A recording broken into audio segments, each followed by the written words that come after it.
conqueror.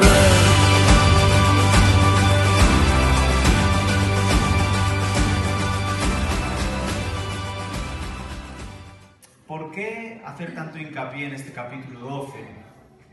Es la base de todas las relaciones que el apóstol Pablo va a transmitir hasta el final de la carta. Si hemos dicho que la carta a los romanos se dividía en la parte más teórica, teológica, y luego la parte práctica, ahora está diciendo la esencia de lo que va a pasar, porque va a marcar diferentes tareas. ¿Os acordáis lo que hablamos la semana pasada? Uy, madre mía, vámonos. ¿Alguien que tenga memoria? ¿Os acordáis o no? Sí, todos y todo. ¿Os acordáis o no? ¿Cómo Dios nos usa en la casa de Dios? ¿Cómo ser útil en la iglesia? ¿Os acordáis? Voy a refrescar un poco de memoria. Hablaba de los dones. Hablaba de cómo debemos evaluarnos, cómo dar nuestra vida, cómo quitar aquellas cosas que nos estorban, cómo presentarnos delante de Dios. Eso fue un poquito el tema para aquellos que no pudisteis estar o aquellos para que, como yo, que tengo que refrescar la memoria si no se me olvida. Hay quien ha dicho que hace un cambio radical de tema, del 9 hasta el 21. Yo creo que no. Yo creo que es la esencia para ser útil en la iglesia. Es el tema crucial, sin el cual no podemos ser útiles, no en la iglesia, en ningún lado. Va a hablar del amor. Me encanta leer cosas acerca de la iglesia y leí un estudio que se hizo en las 40 iglesias que más crecían de los Estados Unidos. Normalmente no se hacen estudios en España de ese tipo y empecé a leerlo porque me interesa saber qué son los denominadores comunes y algunos decían pues la localización, la cultura, la conexión con la ciudad, pero había una característica que unía a las 40 iglesias y era la primera. ¿Sabes cuál es? El amor era algo que se podía tocar entre medio de ellos. Y en sí no es algo que solo podamos ver en nuestra sociedad, en la iglesia, sino que son palabras del Señor Jesús. ¿Os acordáis? Juan capítulo 13, versículo 35. Por esto conocerán que sois mis discípulos. ¿Por qué? Os amáis unos a otros. ¿Por qué la gente va a conocer que seguimos a Jesús? No porque sabemos la Biblia, no porque decimos que vamos el domingo a la iglesia, no porque todo eso puede ayudar, pero el Señor Jesús es muy claro. Os conocerán porque os amáis, porque mostráis amor los unos a los otros. Amén. Y el apóstol Pablo, en este capítulo que le he dicho a Gloria a última hora, no lo leas, porque es que lo vamos a meditar versículo a versículo. En sí, si lo habéis leído, porque lo hemos meditado ya, si lo habéis leído en casa, no necesita mucha explicación. Es tan tajante. En sí me preguntaba, ¿qué les voy a decir del capítulo? Porque lo vais a entender. Si ahora lo leyera cada uno en silencio, en su silla, lo entendería. La esencia es cómo lo llevamos a la práctica. En sí, la pregunta que nos tendríamos que hacer esta mañana es ¿cómo amamos? No si tenemos o no que amar. El apóstol Pablo lo da por hecho, Jesús lo da por hecho, que si eres un discípulo de Jesús, debes amar. Es un acto de obediencia. Amén. Sino ¿cómo amamos? ¿Cómo muestro mi amor a los demás? Ese es el kit de la cuestión de esta mañana. ¿Cómo muestro mi amor a los demás? ¿Cómo voy a hacerlo? ¿Cómo el apóstol Pablo está compartiendo con creyentes en Roma la necesidad de aprender a amarnos los unos a los otros? Yo he titulado ¿Cómo ser una iglesia que ama? ¿Cómo ser una iglesia que practica el amor los unos con los otros? El capítulo es está dividido en dos grandes grupos, en dos grandes temas.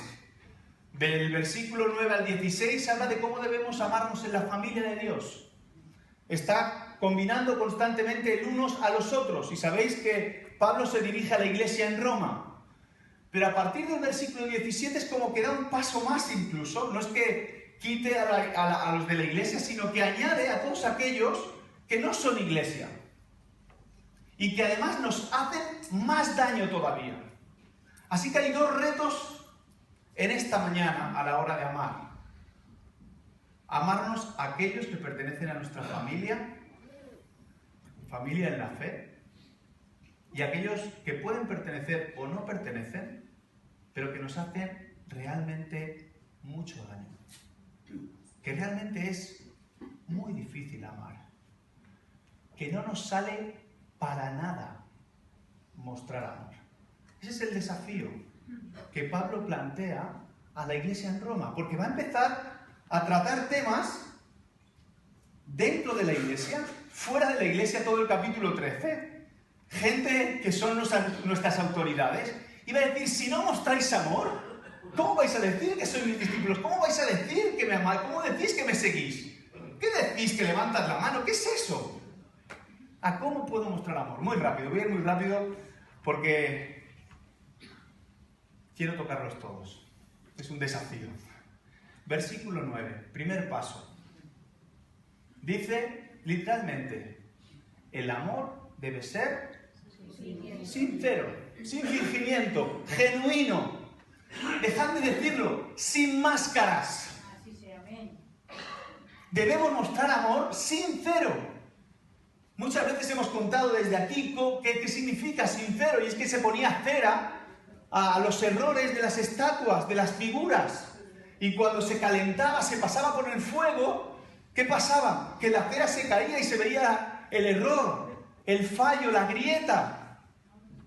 El apóstol Pablo está diciendo, el amor tiene que ser sincero, que se vea como somos. El amor no puede usar máscaras. Si vas a amar a las personas, debes ser tú mismo. Hay una cosa que no me gusta nada. Cuando esta frase la habréis oído. Yo no puedo amar a esa persona, pero lo amo en el amor del Señor. ¿No? ¿Habéis oído esto alguna vez? Sí. Digo, igual me lo estoy inventando. Es como si separáramos nuestra actitud de amar de nuestra condición espiritual. Y decidme cómo hacéis eso. ¿Cómo puedes amar a algo en el amor del Señor? O le amas o no le amas. Lo que estamos diciendo claramente no lo soporto. Lo que estamos diciendo claramente, eso de amar en el Señor, es decir, estoy siendo un farsante.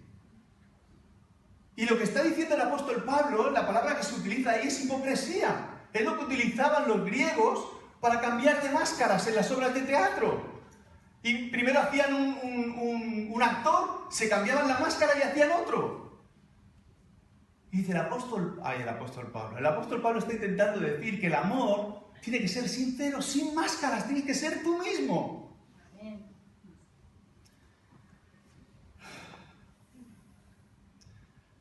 Uno de los ejemplos más claros en la Biblia, creo que es cuando Judas da un beso a Jesús, ¿verdad?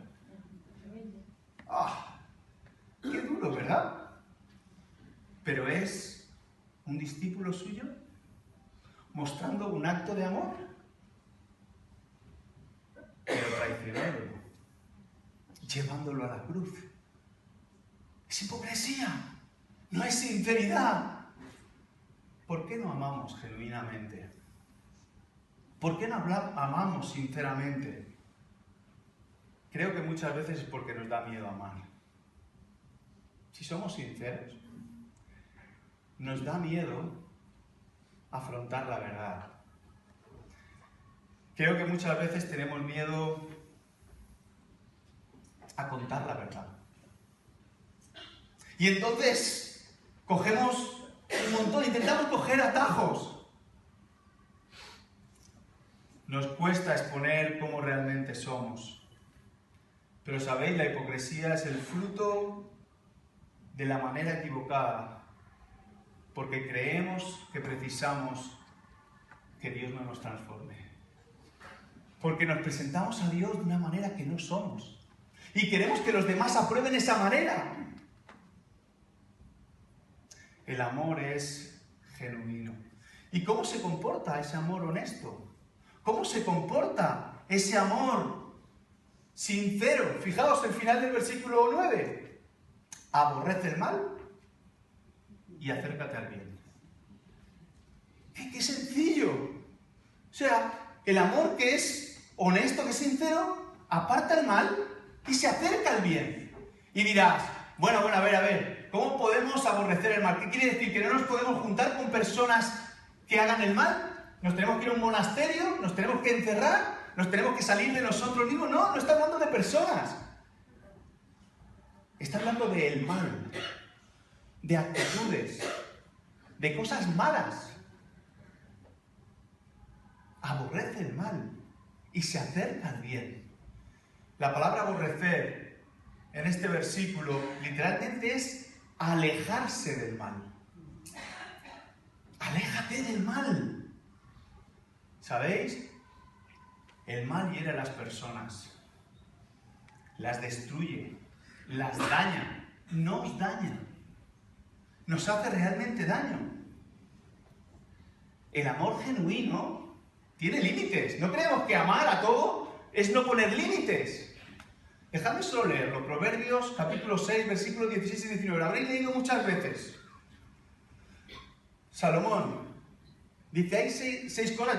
¿Dios ama o no ama? ¿Dios ama o no ama? Sí. ¿Dios detesta el mal, sí o no? Sí. Fijaos que claro, Salomón, capítulo 6 de Proverbios, versículos 16 y 19, hay 6 cosas que Dios detesta, aborrece.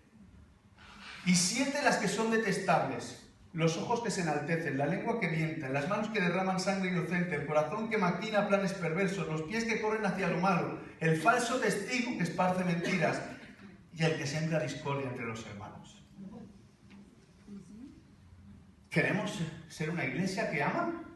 Sé genuino. Sé íntegro. Sé honesto. Compórtate, aborrece el mal, acércate al bien. ¿Sabéis? A Satanás le encanta romper nuestra intolerancia al pecado. Y eso me preocupa. De verdad, es una de mis grandes preocupaciones. Porque ya no nos ruborizamos ante según qué cosas. Mentir, pues es normal. Lo justificamos, ¿verdad? Acabamos de leer que dice el falso testigo que esparce mentiras. Dios lo aborrece. ¿Se separa un matrimonio? Todo el mundo lo hace. Ya no nos ruborizamos, ya no nos escandalizamos.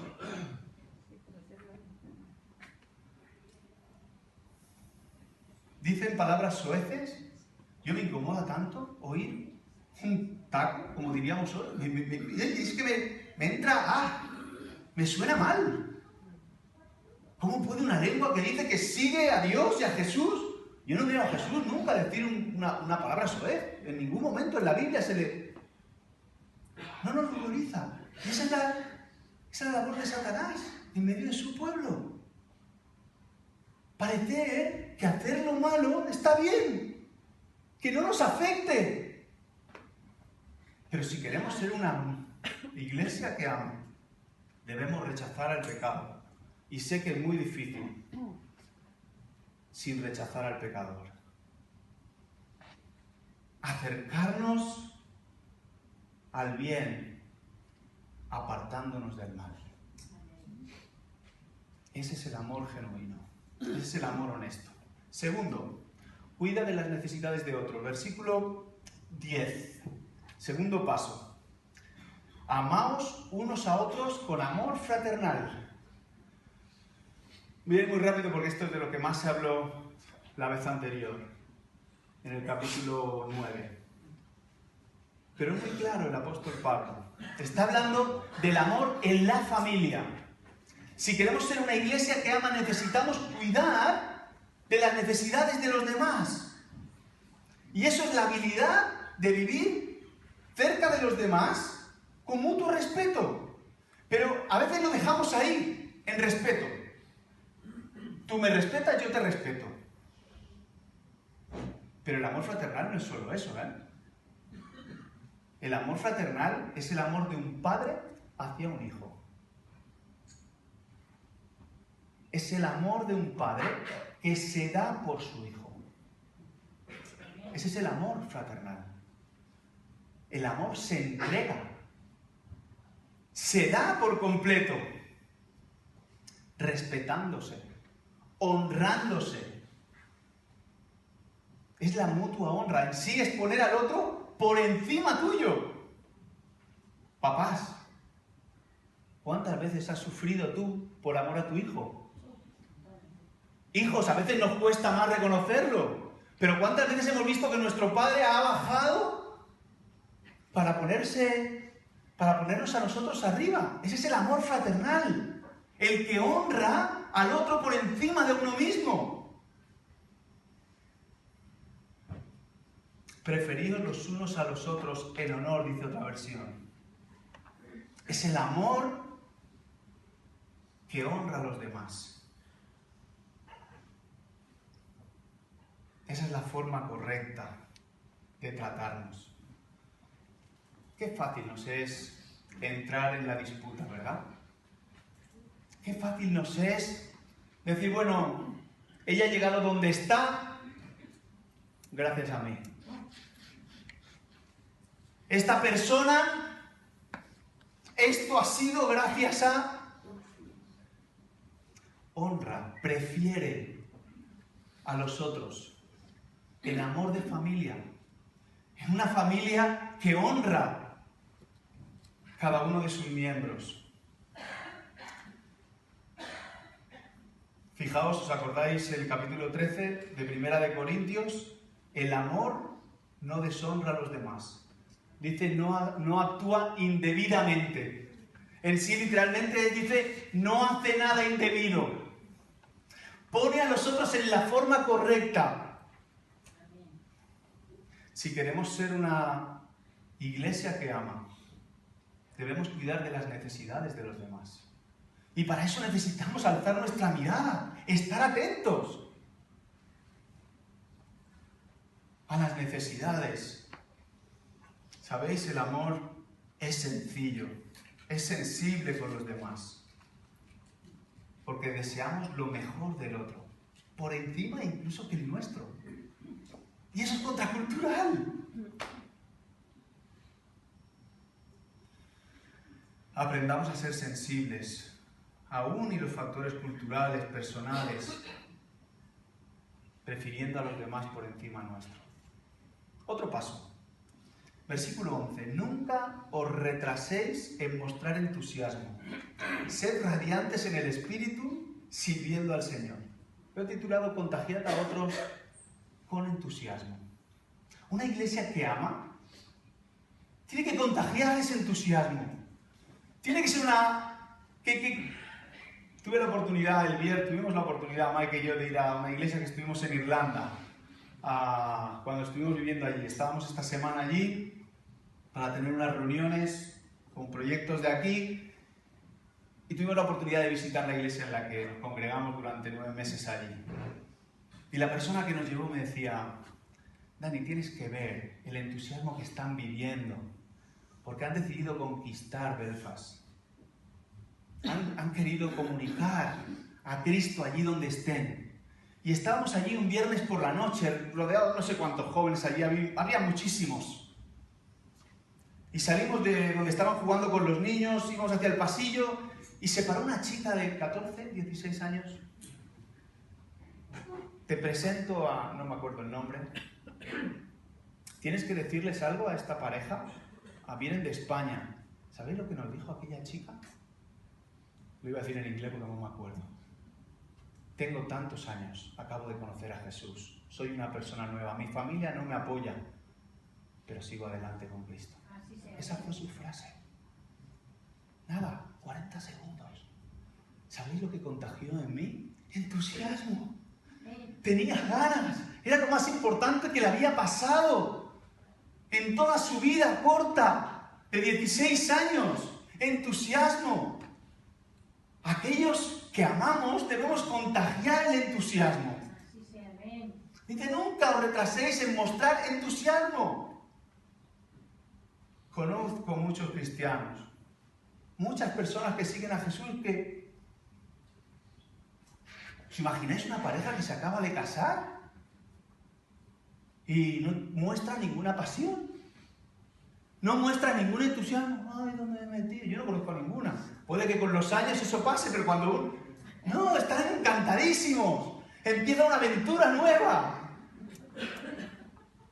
Bueno, y debemos trabajar para que eso no baje nunca.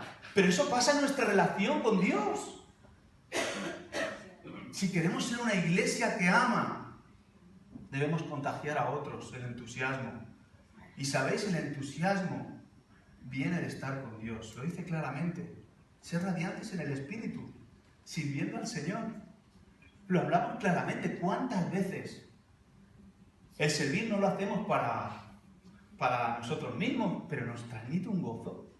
Acabé así el sermón de la semana pasada. Porque servir nos transmite un gozo. El servicio viene de la misma palabra. ¡Qué gozo! ¡Qué alegría! ¡Qué bendecidos! Así sea, amén. Ser radiantes en el Espíritu, sirviendo al Señor. ¿Cómo tenemos el entusiasmo? ¿Cómo podemos llenar nuestra vida de amor? Sirviendo. Sirviendo a Dios.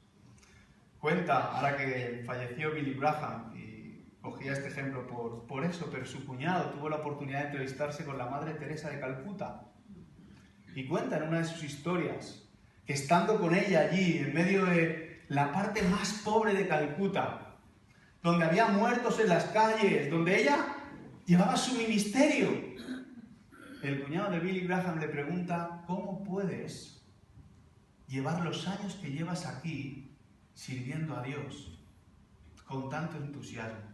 Y ella responde, hacemos nuestro trabajo para el Señor, con el Señor y al Señor. Amén. ¿Cuántas veces me he preguntado yo, ¿de verdad, Señor, me quieres aquí? ¿De verdad tengo que estar aquí? Yo no estoy con todo mi cariño y con todo mi respeto y con todo mi amor por vosotros. Yo estoy porque el Señor me llama aquí. Así sea, amén. Yo lo que hago, lo hago para Él. Recuerdo hace poco, vi una persona aquí limpiando, que venía de su trabajo, el rato que tenía, y venía aquí, seguro que está por aquí y no la veo. Y le dije, oye, gracias. Y dice, no, yo no, me lo digo así, pero que no lo hago por ti, que lo hago para el Señor. Me lo soltó así. Pero es que es así. Y me lo dijo con entusiasmo, lo hacía agradecido a Dios. Amén. Contagia a otros con tu entusiasmo. Versículo siguiente, versículo 12. Cuarto paso. Alegrémonos en la esperanza, sed pacientes en la aflicción, fieles en la oración. Positivo, paciente y orador. Así sea. Nada más de esto podríamos hacer un mensaje. Dejadme expresarlo con una historia que me contaron el viernes en una de las reuniones que nos contaron el viernes, una reunión que teníamos en una fundación en Irlanda. Contaron una historia de una iglesia en los lugares perseguidos cerca de Egipto. Y contaban que estaban en persecución, continua persecución por seguir a Jesús. Y un sábado por la noche pusieron una bomba y destrozaron la iglesia. El local de la iglesia. ¿Sabéis lo que hizo esa iglesia el domingo por la mañana? Todos juntos se pusieron en el lado de las ruinas. Hicieron hueco allí. Se ponieron a dar gracias a Dios, a cantar a Dios, a alabar a Dios, a orar a Dios. Aleluya. En momentos de dificultad, en momentos de decir, realmente, Señor, ¿por qué permites esto si te estamos sirviendo? ¿Dónde se muestra nuestro amor? En el retiro de líderes que tuvimos, nos planteamos si necesitábamos todo esto. Si esto nos ayuda, genial, pero si no lo tuviéramos, dejaríamos de hacer, dejaríamos de amarnos los unos a los otros. Tendríamos que venir aquí y en medio de lo que haya, dar gracias a Dios. Amén. Dice, ser positivo, ser paciente y constante en la oración. En medio de cualquier circunstancia, pero si es que tenemos un montón de motivos de dar gracias a Dios. ¿Os acordáis? Capítulo 8 fue esa semana del retiro de líderes. No hay condenación. Os he hecho libres. Os voy a hacer más fuerte en medio de vuestra debilidad, porque Cristo ha morido con vosotros, ha muerto por vosotros. Y si Dios es con vosotros, ¿quién contra vosotros?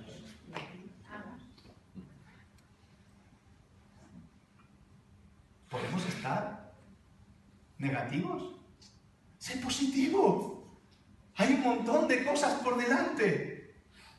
Pacientes ante los problemas, fortaleciéndonos en confiar en el plan de Dios y constantes en la oración. La oración me cambia y te cambia. Así sea. La oración me moldea y te moldea. La oración es el poder de Dios en medio de nosotros. Quinto paso, versículo 13. Practica la hospitalidad. Dice, ayudad a los hermanos necesitados. Practicad la hospitalidad. Si no dijera esto, no sería justo. Pero creo que somos una iglesia muy hospitalaria. Yo tengo muchos hermanos. ¿Podría haber más? Sí. Siempre podemos crecer. Pero hay muchos hermanos que tocan a mi puerta. Oye, cuando venga alguien, cuenta con mi casa. Pero a veces la hospitalidad, la palabra hospitalidad, tiene que ver con acoger al forastero. A alguien que no conoces. Y ya que os he contado toda la historia de lo de Irlanda, recordad en este viaje cómo yo conocí a esta persona que nos ha ayudado como iglesia. A mí me acogió como un forastero. No me conocía de nada, absolutamente nada. Me metí en su casa a dormir. Me invitó a comer, me dio alojamiento, me llevó al transporte público y encima nos ayudó económicamente. Hospitalidad. Hospitalidad. Acoger, es una muestra de amor. Yo he contado muchas veces aquí que a mí uno de mis amigos me ha dado lecciones de hospitalidad. De coger a gente de la calle, subir la casa, ofrecerle la ducha, la comida, el dormir y ayudarle a salir. No está hablando solo entre nosotros, que está muy bien. Que eso es comunión, no, está al forastero, al que no conocemos. Pero nos da respeto, ¿no?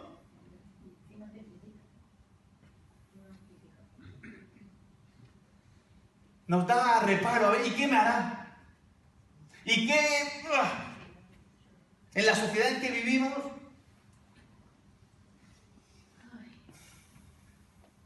a veces no somos más hospitalarios porque decimos, es que no tengo tiempo. Es que necesita atención. Y eso lo aprendí en mi discipulado aquí en esta iglesia. Lo importante no es lo que pongas en la mesa. Lo importante es lo que pasa en la mesa. Da igual si pones judías tiernas o un snack para picar. La mejor, uno de los pasos que Pablo nos reta como iglesia es abrir lo que Dios nos da, si al final no es nuestro, que lo vamos a dejar aquí. Ser hospitalarios. Abre tu corazón y abre tu hogar a otros. 14. Ya queda poco, ¿eh? Ya hemos pasado la mitad. Ay, me ha apuntado el reloj. Ya acabo. Dice, bendice y no maldigas. En este le voy a tirar un poquito más. ¿No? Es a permitir. ¿Qué significa bendecir? Es una palabra que en el mundo, en el argot evangélico se usa mucho. ¿Pero qué significa? Hablar bien. Bendecir es hablar bien. Y maldecir es hablar mal. Una muestra de amor, una iglesia que ama, es una iglesia que habla bien de las personas. Leía me eché a llorar en estas semanas leyendo un libro que os propondré y he pedido algunas copias para tener ahí de Angie Fernando sobre lo que significa el amor. Pero leía, él decía, ¿los cristianos persiguen a otros cristianos? Y leo literalmente, alguien dijo que el ejército cristiano es el único que dispara a sus heridos. ¡Guau!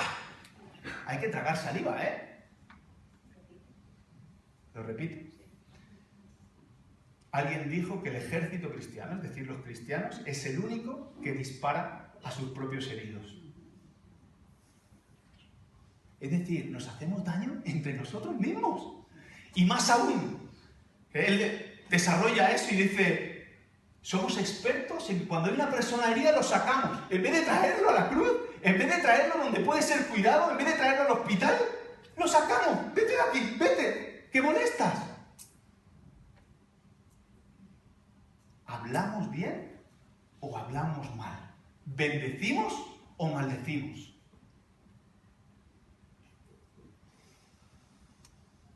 No hables nunca mal de un hermano. No hables nunca mal de un hermano. ¡Qué desafío en medio de nosotros! ¡Qué desafío a no entrar en el chismorreo! A no entrar en la comidilla de datos. En no dejarnos engatusar por cosas. Hablar bien del hermano en vez de hablar mal del hermano. Alguien dijo, George Washington Carver dijo, nunca permitiré a otro hombre que menosprecie mi alma, haciéndome que lo aborrezca. Nunca voy a permitir que me hablen mal de otra persona, porque daña mi alma, daña mi relación con el Creador. No voy a permitir eso. Hago una promesa delante del Señor que cuando me hablen mal no lo voy a permitir.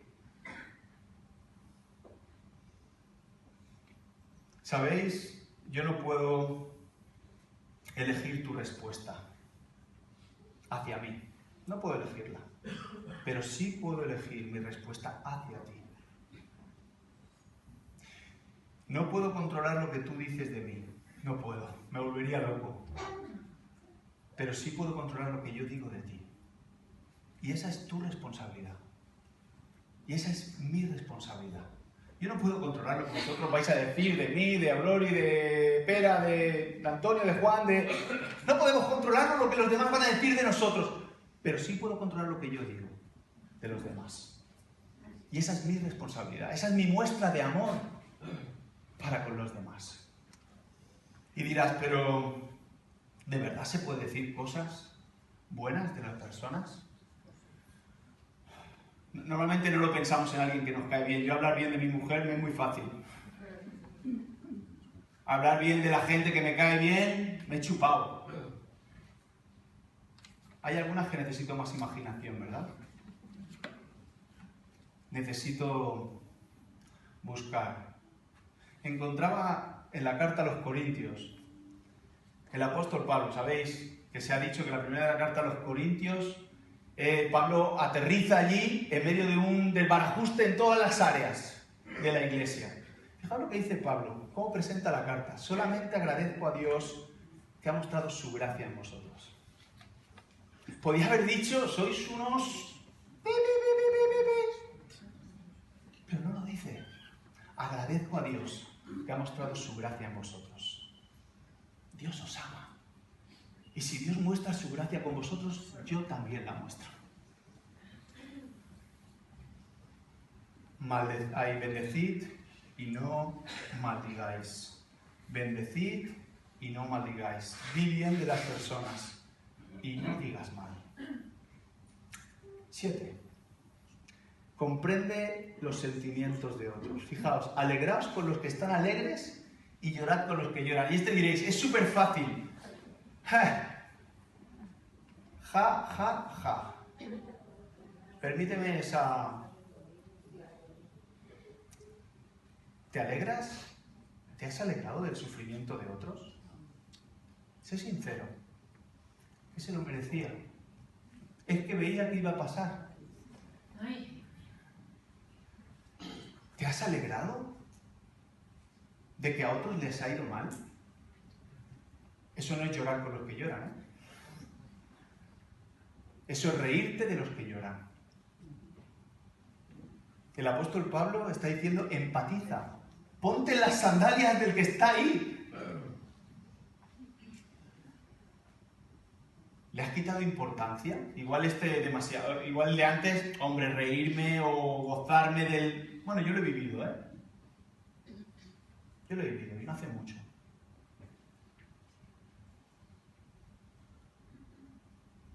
No voy a dar detalles. Pero quizás es demasiado fuerte, ¿no? Pero ¿me imagináis el siguiente? Quitarle importancia a lo que está sufriendo. Veía un programa de TV3 de un periodista que acababa de fallecer. Bueno, llevaba 5 años que había fallecido su mujer de 35 años. Se pusieron a hablar dos personas que habían perdido a sus mujeres por cáncer, las dos, a la edad de 35 o 34 años.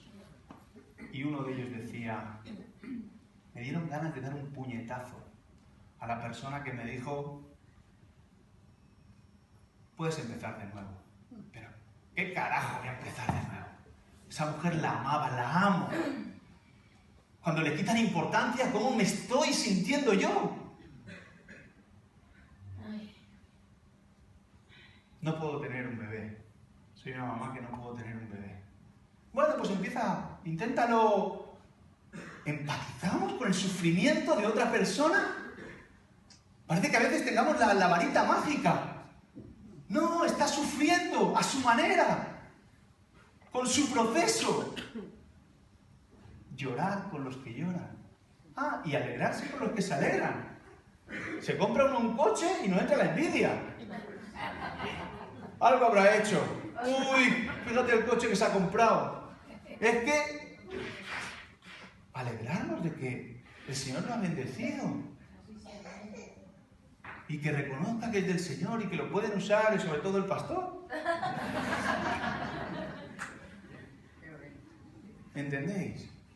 A veces pasan cosas alegres y es como, ay, me gustaría tenerlo a mí. Alégrate, disfruta. Disfruta tú y disfruta con Él, con la persona que se goza, con la persona que se alegra. Comprende los sentimientos, celébralo con los demás. Jesús es un ejemplo en eso. Estuvo en las bodas y estuvo en los funerales. Lloró y se alegró. Lloró con los que lloraban y se alegraba. Disfrutaba de la alegría de los demás. Uno de mis maestros, yo digo maestro, no que haya ido a muchas clases de él, pero he leído mucho, Lucas Ley decía que es un pecado hacer de la Biblia algo aburrido y triste, y que el cristiano sea una persona triste. Y yo lo comparto. Tenemos que estar alegres, gozarnos. Paso. Último. Versículo 16. Evita el orgullo y la parcialidad. Fijaos lo que dice. Vivid en armonía los unos con los otros. No seáis arrogantes, sino haceos solidarios con los humildes. No os creáis que sois los únicos que sabéis. Vivir en armonía. Vivir sin parcialidad. Evitando nuestro orgullo. Hablé un poco de esto la semana pasada. No seamos engreídos, no seamos engreídos. A veces nos creemos mejores. A veces hombres por encima de mujeres. A veces por nuestro sexo. A veces porque aquí el que manda soy yo. No hay diferencia. Ni judío ni griego. No hay diferencia. Estamos unidos en Cristo. Es nuestro punto de unión. A veces hay diferencia de educación. Yo lo sé todo. Tú no sabes nada. Hay diferencias económicas. Yo tengo de todo, tú no tienes nada. Hay diferentes nacionalidades. La mía es la que vale, porque estoy aquí, vivo aquí, y tú vienes. Una muestra de amor es evita el orgullo y no hagas favoritismos. No hagas favoritismos de los unos a los otros. Y fijaos que el cambio es radical. Si hasta ahora ha habido unos a otros todo el rato, ahora dice delante de todos, a todos. Lo repite en el 17, en el 18, en el 19 y en el 20. Porque es como dar un paso a las personas difíciles. Ya no solo a aquellos que estamos más acostumbrados, permitidme, sino a aquellos que realmente hay que dar un paso más. Y fijaos, solo lo voy a mencionar porque me he pasado. Da 3 parámetros con respecto a cómo llevarse bien con personas que nos han hecho daño. Dolor. Fijaos, no paguéis a nadie mal por mal. Eso es lo fácil, ¿verdad? Hablan mal de mí y a mí lo que me sale, ¿qué es? Pues hablo mal de él. Pera se mete conmigo, pues yo me meto con Pera, anda que no tengo cosas que decir. Y él dirá, pues anda que no tengo yo cosas que decir del Dani. Y así hay un dicho que dice que persona herida lo que hace es herir. Persona herida lo que hace es herir. Pero no nos damos cuenta que nos estamos perjudicando a nosotros mismos. Lucha contra tus instintos naturales. Deja que el Espíritu Santo, ríndete al Señor y deja que Él muestre amor. Porque lo normal es que si me critican yo critique, que si me hacen daño yo haga más daño. Cuenta una historia en la guerra civil coreana de pillaron a un prisionero y le estaban haciendo la vida imposible. Y le ponían, a la hora de entrar a la casa, le ponían un jarrón y cuando entraba se llenaba de agua, le clavaban los zapatos en el suelo, le iban haciendo la vida imposible, como si fuera la mili, aquel novato. Y un día dijeron, aquel hombre seguía igual. Y un día le dijeron, mira, hemos decidido no hacerte nada más malo. Hemos decidido no entrar en venganza contigo. Dijo, quiere decir que ya me vais a esconder los zapatos, no me vais a tirar agua, no me vais a hacer esto, no me vais a hacer lo otro. Sí, eso, no lo vamos a hacer. Vale. Yo tampoco escupiré en la sopa cuando os la sirva. Y no lo he hecho así, porque a veces, y eso pasa mucho en la iglesia, no lo hacemos para que nadie lo vea. Lo hacemos... Nadie ve que si escupes en la sopa, ¿verdad? Lo haces a escondidas. Lo haces en silencio. Lo haces para que nadie te vea.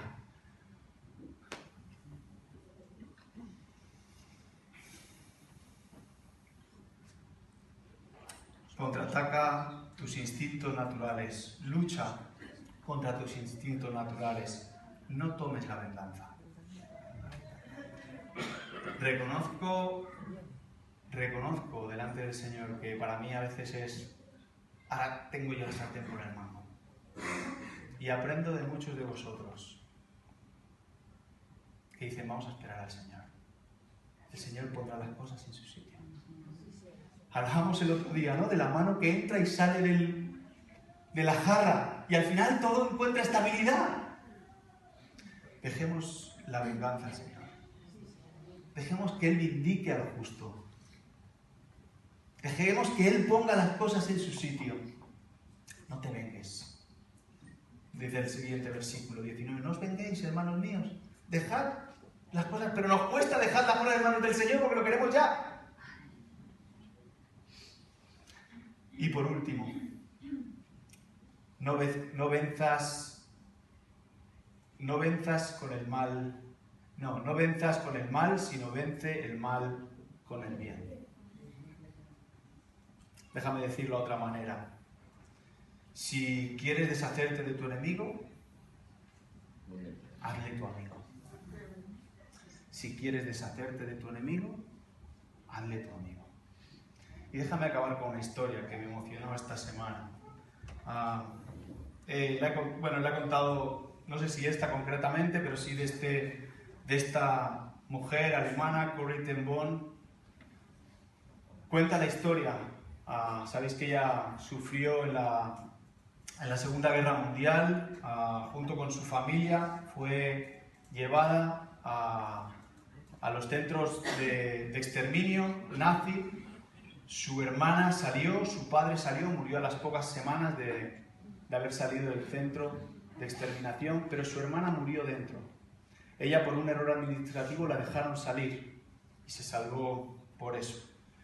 Y cuenta la historia que mientras ella, después de haber salido todo a la luz, empezó a hablar. Ella era creyente, cogió a judíos en su casa para protegerlos, y por eso fue llevada a los centros de exterminación. Y cuando estaba compartiendo acerca del amor de Dios y del perdón de Dios en una de sus conferencias, después de acabar, visualizó a uno de las personas que vio morir a su hermano y que pasó delante de... Ella pasó delante de él, bueno, no sabe pronunciarlo, Freulin, pasó, eso está escrito, lo podéis encontrar, la hermana pasó delante de ella desnuda, la hicieron hacer de todo en medio de ella. Ella tenía la imagen de esa persona. Y en esa conferencia se encuentra a ese general alemán escuchando del perdón de Dios. Y ella va a dar la mano a todas las personas que estaban en esa conferencia, que la estaban esperando, y ve a ese señor allí, esperando en la cola. Se iba acercando el momento de que ese hombre tendería su mano a ella, y aquel hombre le dijo el mensaje que Dios nos perdona, no tiene ninguna condición. He conocido a Jesús, he escuchado de tu perdón, ¿me perdonas? Y le tendió la mano. Cuenta Corrie ten Boom que se quedó inmóvil. Empezó a buscar en el bolso. Empezó a buscar excusas porque no podía tender la mano a alguien que había contribuido a matar a su hermana.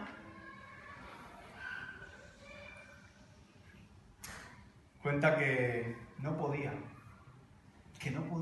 extender la mano a aquel hombre, y ni le miraba a los ojos, no sabía qué hacer. Y dice ella que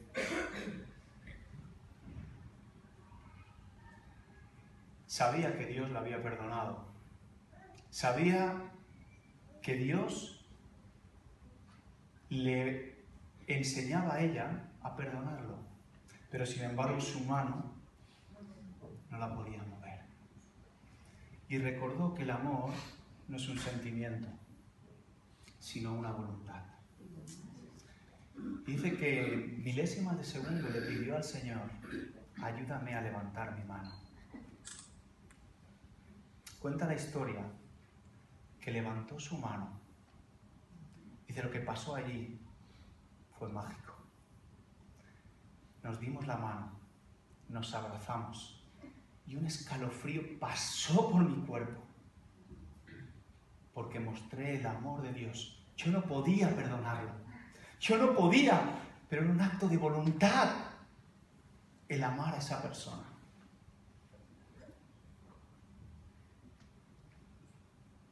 Solo hay un ejemplo que es igual a este. No, igual no. Superior. ¿Sabéis? Dios ha hecho lo mismo para con nosotros. A Dios le fallamos. A Dios le hemos traicionado. Y Dios tiende la mano en la persona de Jesús. Dios tiende la mano. Y es un acto de voluntad divina. De amarnos. No digas que amar es un sentimiento. Lo siento. A mí no me sale hacer muchas cosas. Hay veces que me quedaría en la cama y no iría a trabajar. Hay veces que diría, así no sigo. Pero la iglesia que ama debe ir dando pasos, uno detrás de otro, para mostrar el amor supremo de aquel que siendo traicionado nos tiende la mano en Jesús. Acompáñame en oración. Padre, muchas gracias por tu palabra. Gracias porque tu acto de voluntad, Señor, hacia nosotros es inmenso. Señor, no permitas, Señor, que no seamos una iglesia que no ame. Señor, ayúdanos a mostrar amor. Señor, ayúdanos a mostrarnos como somos, con nuestras cosas muy buenas y con nuestras cosas que nosotros mismos nos avergonzamos. Pero aún y así, Señor, tú nos amas. Y Señor, más que eso, queremos seguir siendo transformados por ti. Señor, tenemos una carrera por delante de amor hacia los demás y de amor hacia nosotros mismos también. Ayúdanos a ser honestos, en primer lugar conmigo mismo, contigo y con los demás. En el nombre de Jesús. Amén. Our God, our conqueror.